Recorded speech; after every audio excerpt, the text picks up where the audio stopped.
Bismillahirrahmanirrahim. Assalamualaikum warahmatullahi wabarakatuh. Syukur alhamdulillah kita bisa berjumpa lagi di channel ini.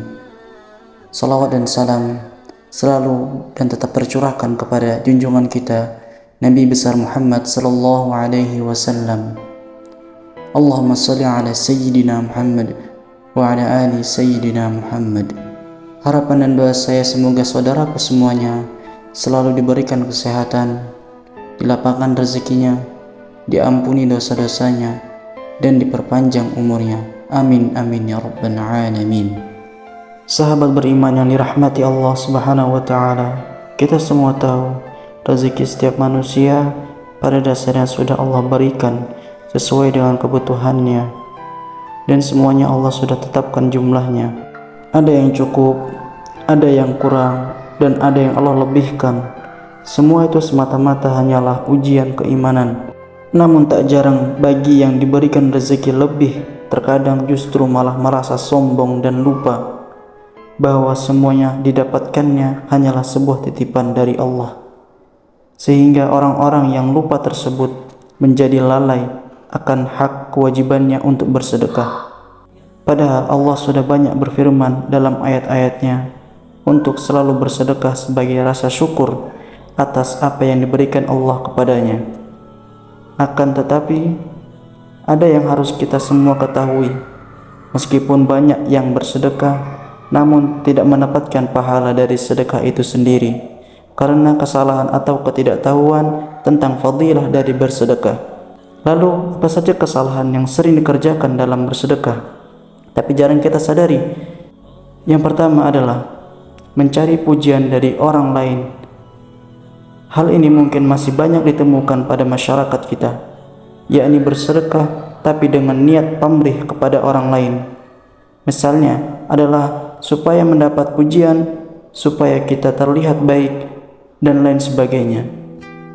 Apabila niat kita bersedekah hanya untuk mencari pujian dari orang lain, maka kita tidak akan mendapatkan pahala dari sedekah itu. Rasulullah SAW berikutnya yang diadili adalah orang yang diberi kelapangan rezeki dan berbagai macam harta benda, diperlihatkan kepadanya kenikmatan-kenikmatan yang telah diterimanya. Ia pun mengakuinya. Allah bertanya, "Apa yang telah engkau lakukan dengan nikmat itu?" Dia menjawab, "Aku tidak pernah meninggalkan sedekah dan infak pada jalan yang engkau cintai. Aku melakukannya semata-mata karena engkau." Allah berkata, "Engkau berbuat yang demikian itu supaya dikatakan seorang dermawan, dan memang yang begitulah yang dikatakan tentang dirimu." Kemudian diperintahkan malaikat agar menyeretnya dan melemparkannya ke dalam api neraka. Hadis riwayat Muslim. Dari hadis tersebut sudah jelas dikatakan bahwa orang-orang yang bersedekah hanya untuk mendapat pujian dari orang lain dan bukan karena ingin mencari ridho dari Allah Subhanahu wa taala, maka orang tersebut akan diseret dan dilempar oleh malaikat ke neraka. Nauzubillah min zalik. Lalu yang kedua, menunda sedekah. Nikmat sehat dan kelapangan rezeki merupakan salah satu nikmat yang sering kali kita lalaikan. Dari nikmat sehat inilah kita bisa mencari rezeki yang sudah disediakan oleh Allah Subhanahu wa taala kepada kita. Dan apabila kita sudah mendapatkan rezeki, terkadang kita menunda atau bahkan lalai untuk berbuat baik. Salah satunya adalah untuk bersedekah. Karena dari rezeki yang kita dapat, ada hak orang-orang yang kurang mampu yang harus kita berikan.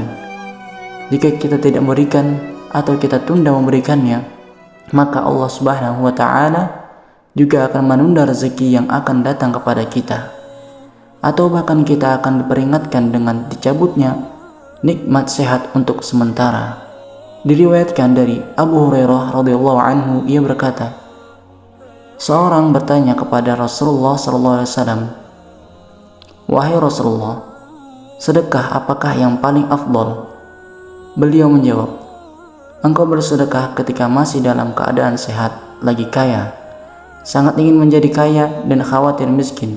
Jangan kau tunda hingga ruh sudah sampai kerongkongan, baru berpesan untuk si fulan sekian dan untuk si fulan sekian."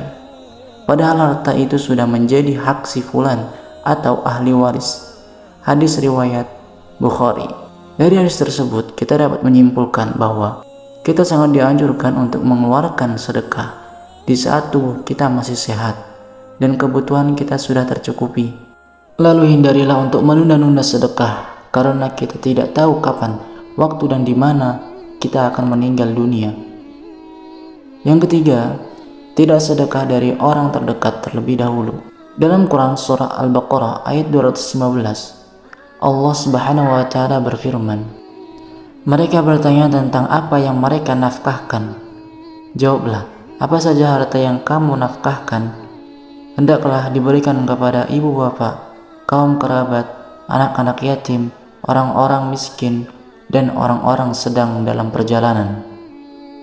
Dan apa saja kebaikan yang kamu buat, maka sesungguhnya Allah Maha mengetahuinya." Kalau kita mengkaji lebih dalam dari ayat tersebut, seolah-olah ingin mengatakan bahwa tidak perlu jauh-jauh bingung untuk mencari siapa yang berhak untuk kita berikan sedekah. Karena sedekah yang paling utama adalah kepada orang tua kita terlebih dahulu, kemudian saudara-saudara atau kerabat, barulah ke anak yatim piatu, orang-orang miskin sekitar kita, orang-orang sedang dalam perjalanan, musafir, dan seterusnya. Rasulullah SAW bersabda, "Sesungguhnya sedekah kepada orang miskin pahalanya satu sedekah, sedangkan sedekah kepada kerabat pahalanya dua, yaitu pahala sedekah dan pahala menjalin hubungan silaturahim." Hadis riwayat Tirmizi dan An-Nasai Ibnu Majah. Dari hadis tersebut kita bisa menyimpulkan bahwa sedekah kepada orang tua atau kerabat insya Allah memberikan kita pahala berlipat, yakni pahala bersedekah dan pahala silaturahim. Karena kita semua tahu, menyambung tali silaturahim merupakan salah satu hal yang bisa membuat rezeki makin deras mengalir. Lalu yang keempat, perhitungan dalam sedekah. Ketika berbelanja kebutuhan sehari-hari, kita pasti akan mempertimbangkan beberapa uang yang akan kita keluarkan untuk berbelanja dengan jumlah uang yang kita miliki. Begitu juga dengan bersedekah. Sebaiknya kita tidak berlebihan, namun juga tidak pelit. Saat kita bersedekah, hendaknya tidak perlu dihitung-hitung, apalagi sampai merasakan hati. Misal kemampuan kita bersedekah adalah 10.000, maka sedekahkanlah 10.000 tersebut. Tidak perlu dipaksakan harus bersedekah banyak apabila kita belum mampu. Rasulullah SAW bersabda, "Bersedekahlah kamu dan janganlah menghitung-hitung, karena Allah akan menghitung-hitung pula pemberinya kepadamu, dan jangan kikir karena Allah akan kikir pula kepadamu." Hadis riwayat Muslim. Dari hadis tersebut bisa kita simpulkan bahwa apabila kita bersedekah tanpa menghitung, maka insya Allah Allah juga akan mengganti tanpa hitung-hitungan kepada kita, yang artinya balasan bagi orang yang bersedekah karena Allah pasti akan Allah lipat gandakan pemberiannya. Namun apabila kita kikir atau pelit, maka Allah pun akan kikir kepada kita juga. Kemudian yang kelima, mengungkit sedekah. Salah satu kebiasaan buruk orang-orang yang bersedekah adalah mengungkit kembali kebaikan bersedekahnya. Orang tersebut merasa berjasa atas pemberian yang dilakukannya kepada orang lain. Dan jika suatu hari terjadi konflik dengan orang yang pernah diberikan sedekah, maka pemberian sedekah akan mulai mengungkit-ungkit kebaikannya, seolah-olah jika tidak karena kebantuannya, maka orang yang diberikan sedekah tersebut tidak bisa apa-apa. Padahal sikap mengungkit-ungkit sedekah merupakan salah satu sikap yang dibenci oleh Allah Subhanahu wa taala.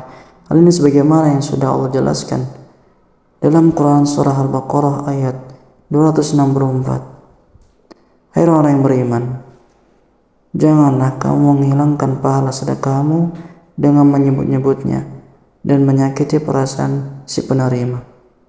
Dari ayat tersebut sudah jelas dikatakan bahwa kita sangat tidak dianjurkan untuk mengungkit-ungkit sedekah yang sudah kita berikan kepada orang lain, karena mengungkit-ungkit sedekah yang pernah diberikan akan membuat si penerima menjadi sakit hatinya. Kemudian yang terjadi adalah putusnya tali silaturahim antara sesama muslim. Padahal kita semua tahu, siapapun yang memutus tali silaturahim kepada sesama muslim, maka Allah Subhanahu wa taala juga akan mempersulitnya dalam mendapatkan rezeki.